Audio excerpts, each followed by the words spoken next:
Student, जो solution का last topic है वो है एबनॉर्मल मोलर मास। ठीक है, किसी भी सबस्टेंस का वो मोलर मास जो नॉर्मल या एक्सपेक्टेड वैल्यू से क्या होता है, एक्सपेक्टेड वैल्यू से लेस आर मोर होता है, मतलब कम या ज्यादा होता है, ऐसे मोलर मास को ही क्या कहते हैं, एबनॉर्मल मोलर मास। ठीक है, जैसे HCl है, इसका जो मोलर मास होता है थियोरेटिकल वो कितना होता है 36.5। ठीक है, लेकिन अगर हम बाय एक्सपेरिमेंट कैलकुलेट करें इसका मोलर मास और ये क्या आ जाए 33.4 या 37.5 आ जाए, तो अब ये क्या है 36.5 से क्या है डिफरेंट है, मतलब कम या ज्यादा है, तो अब ये मोलर मास क्या हो जाएगा, नॉर्मल मोलर मास नहीं होगा, ये क्या हो जाएगा एबनॉर्मल मोलर मास, जबकि ये क्या होगा नॉर्मल मोलर मास।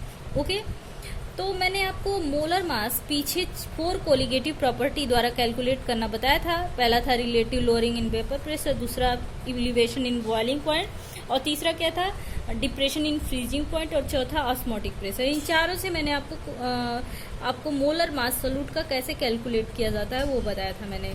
ठीक है, इन चारों में जो सोल्यूशन था जिसे हम मोलर मास कैलकुलेट करते थे सोल्यूट का, वो सोल्यूशन क्या होना चाहिए, डाइल्यूट होना चाहिए, और दूसरा कंडीशन क्या था कि जो सोल्यूट था उसको एसोसिएट या डिसोसिएट नहीं होना चाहिए, एसोसिएट या डिसोसिएट नहीं होना चाहिए।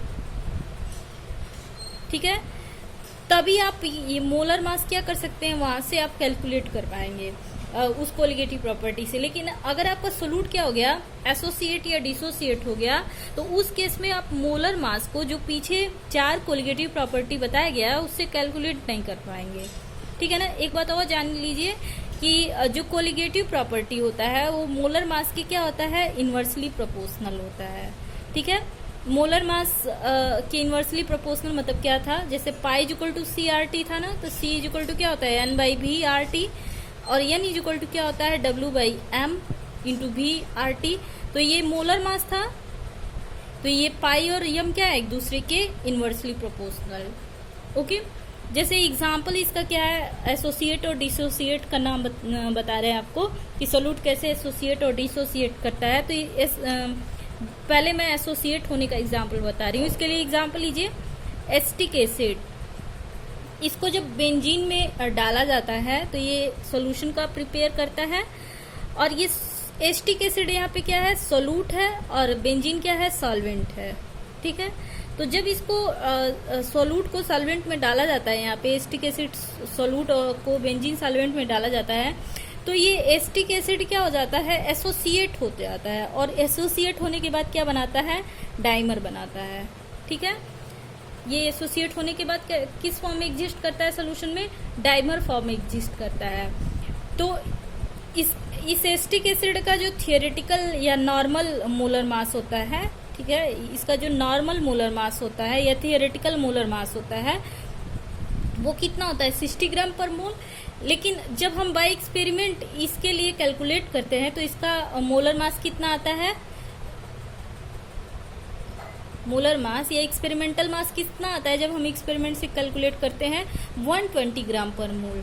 ठीक है, एक एसिटिक एसिड के लिए कितना आता है 120 ग्राम पर मोल आता है। क्यों आता है, क्योंकि अभी एसिटिक एसिड मोनो फॉर्म में नहीं रह जाता है, ये डाई फॉर्म में, मतलब मोनोमर में एग्जिस्ट नहीं करता है, ये कैसे एग्जिस्ट करता है डाइमर में, इसलिए इसका मोलर मास कितना आता है 120 ग्राम पर मोल आता है। ओके, इसी तरह से अगर कोई सबस्टेंस क्या कर रहा है डिसोसिएट कर रहा है, इसमें ये एसोसिएशन का एग्जाम्पल था। डिसोसिएशन के केस में क्या होगा, जैसे KCl का एग्जाम्पल लें, तो KCl एक्वस सोल्यूशन में, मतलब जब इसको वाटर में डिजॉल्व करते हैं तो ये K प्लस और Cl माइनस में ब्रेक कर जाता है। ठीक है, तो अब इसका जो नॉर्मल मोलर मास होता है KCl का वो कितना होता है, नॉर्मल मोलर मास कितना होता है 74.5 होता है। लेकिन जब हम यहाँ पे बाय एक्सपेरिमेंट इसके लिए कैलकुलेट करते हैं तो वो कितना आता है 37.25 आता है। ठीक है, ये KCl का मोलर मास कितना आता है 37.25 आता है। ओके, क्योंकि ये 2 पार्टिकल में क्या कर गया है डिसोसिएट कर गया है। तो तो अब इस टाइप के सोल्यूट के लिए मोलर मास को कैसे कैलकुलेट किया जाता है, तो अब भी इस टाइप के सॉल्यूशन के लिए मोलर मास को कैलकुलेट करने के लिए एक टर्म आता है जिसको हम कहते हैं 1/2 फैक्टर, इसको आई से रिप्रेजेंट करते हैं। इस आई का जो 4 कोलिगेटिव प्रॉपर्टी बताया गया ना, इस आई को उस 4 कोलिगेटिव प्रॉपर्टी से क्या कर देते हैं, मल्टीप्लाई कर देते हैं और उसके बाद उस मोलर मास को कैलकुलेट करते हैं। तो पहले हम इसी को बता रहे हैं 1/2 फैक्टर क्या होता है। 1/2 फैक्टर जो होता है 1/2 फैक्टर 1/2 फैक्टर को आई से रिप्रेजेंट करते हैं और आई इज इक्वल टू क्या होता है, absorbed value of colligative property.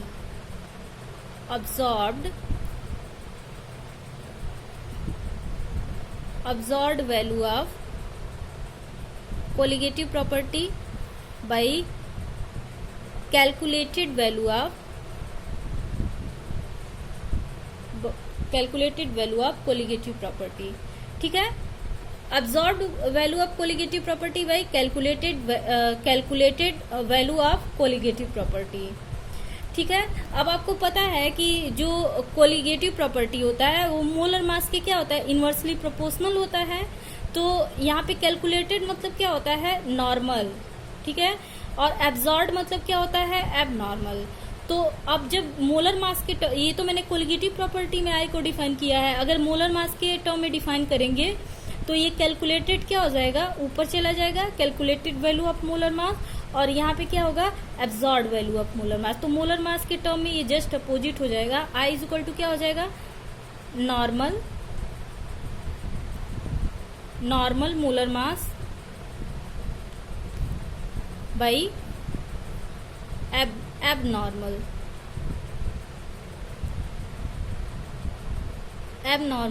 Molar mass.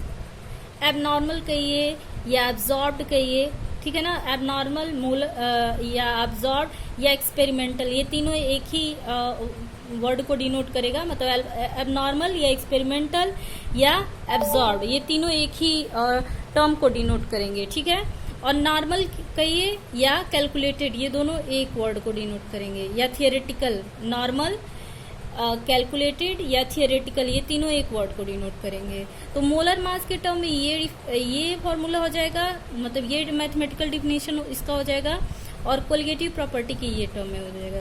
ठीक है, अब पार्टिकल के बेसिस पे कैसे डिफाइन करते हैं, एक और इसका है, आई इक्वल टू क्या होता है, number of particle after association. ठीक है, एसोसिएशन और dissociation by number of particle initially.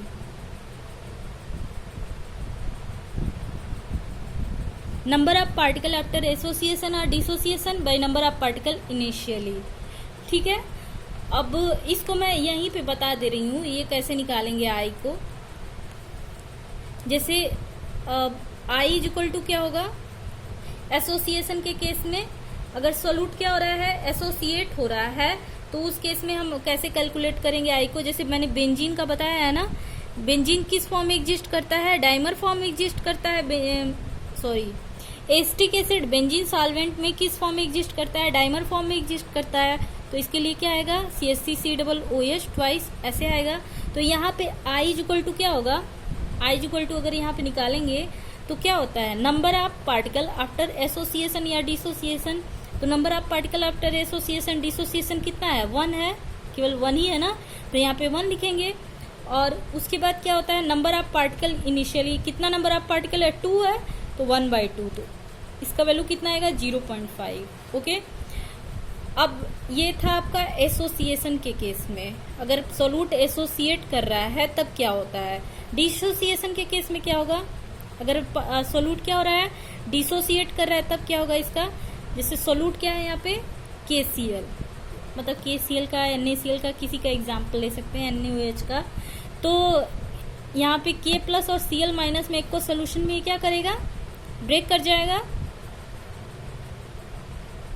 T = 0 पे कितना रहेगा, ये T = 0 पे 1 0 0, और T इक्वल टू टी पे ये कितना हो जाता है 0 और ये 1 और ये 1। तो आफ्टर डिसोसिएशन कितना पार्टिकल एग्जिस्ट कर रहा है 2। I इक्वल टू क्या हो गया नंबर ऑफ पार्टिकल, यहाँ पे डिफिनीशन क्या है number of particle after association और डिसोसिएशन। तो डिसोसिएशन के बाद नंबर ऑफ पार्टिकल कितने हैं 2 और इनिशियल पार्टिकल कितने हैं, फार्मूला में क्या आता है नंबर ऑफ पार्टिकल इनिशियली, तो कितना है ये यहाँ पे 1, तो 2/1 इज इक्वल टू कितना आएगा 2। ओके, अब देखिए अब मैंने आपको एसोसिएशन डिसोसिएशन कैसे निकाला जाता है ये मैंने बता दिया। अब इसको निकालने के बाद आप क्या करेंगे, ये जो आई है ना इसका जो मैंने 4 कोलिगेटिव प्रॉपर्टी बताया था पीछे, अगर सोलूट एसोसिएट या डिसोसिएट कर रहा है उस केस में इस आई का उसी कोलिगेटिव प्रॉपर्टी से क्या करेंगे मल्टीप्लाई कर देंगे और वहां से आप सोलूट का मोलर मास कैलकुलेट करेंगे। ठीक है, तो अब क्या हो जाएगा अगर सोलूट एसोसिएट डिसोसिएट कर रहा है तो जो 4 कोलिगेटिव प्रॉपर्टी होगा वो कैसे हो जाएगा, पहला एलिवेशन इन बॉइलिंग पॉइंट कितना होगा डेल्टा टीबी इक्वल टू कितना होगा आई से मल्टीप्लाई करेंगे 1/2 फैक्टर से I into KB into M, और डिप्रेशन इन फ्रीजिंग पॉइंट इसी तरह से क्या हो जाएगा डेल्टा टीएफ से रिप्रेजेंट करते हैं इसको I into K F into M.